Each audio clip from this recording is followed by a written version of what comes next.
Poverty, cultural barriers, inadequate female teachers in most rural communities are among the factors responsible for low enrollment of the girl child in schools in Sokoto State.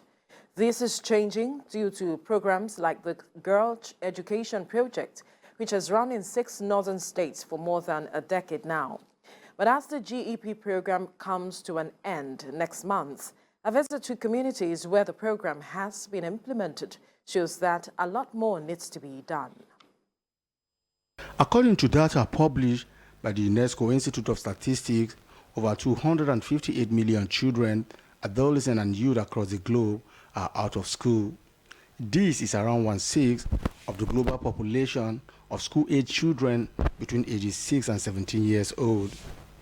The data suggests that unless urgent measures are taken, 12 million primary school-age children will never attend school.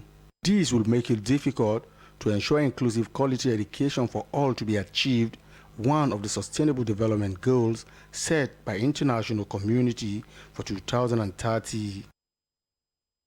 Closer to home, a United Nations Children Fund UNICEF data revealed that 1 in every 5 of the world out-of-school children is in Nigeria. The data also showed that about 10.5 million children in Nigeria between the ages of 5 and 14 are not in school.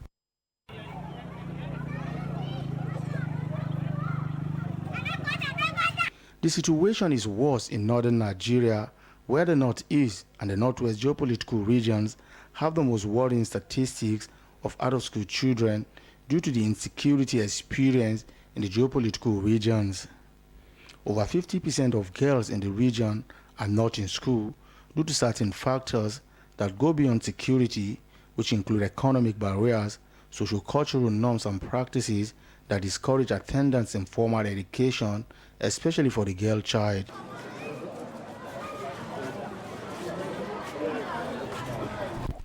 Sokoto State is in the northwest geopolitical region with a huge number of out-of-school children. Available data shows that over 1.4 million children are not attending school in the state, this notwithstanding the effort of the state government with the support of development partners.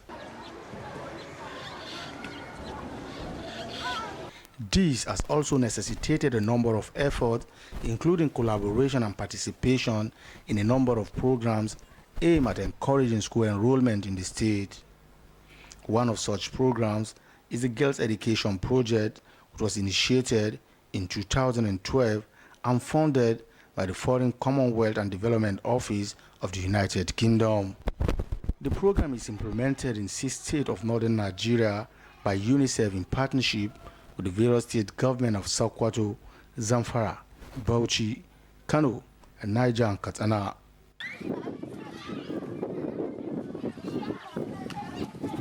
In the last 10 years of the program in Sokoto, over 418,614 children have been returned to school through the various incentives initiated and supported by the Girls Education Project. At this juncture, I would like to reiterate the state commitment on the implementation of the revised GFCD sustainability plan.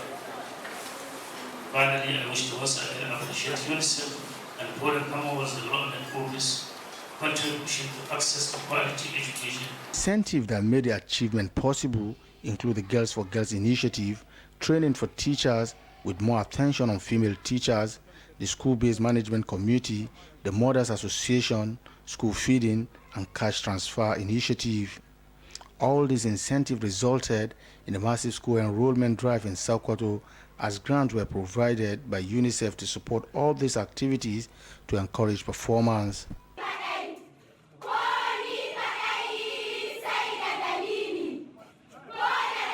Sustaining these programs that have helped in returning children back to school is a major concern, as the Girls Education Project will come to an end in September 2022. Before we are about 1,500, but now we have about 2,168, 827 men, boys, and 814 girls. So all together we have 2,167 enrollments. Of us, and sometimes you see some of those children, they feel shy in talking to men than female because of the environment and the state. So if the state will help us to employ more female teachers, I think it will be better. We help some less privileged children. They pass exam, but they will not be able to go to college because of hardship. We sponsor them. We took them to school. The Girls Education Project has improved the enrollment of girls in school in Sokoto, with more girls now in school pursuing their dreams of having a better life in the future through their various careers of choice. State officials say adequate provisions have been made to sustain efforts that have been put in place. But the reality on ground suggests otherwise, with inadequate female teachers in school, rising security threats, glaring poverty, and high living standard in the country. These factors may discourage parents from sending their children to school, especially in rural communities in Sokoto State, where most of these challenges still persist.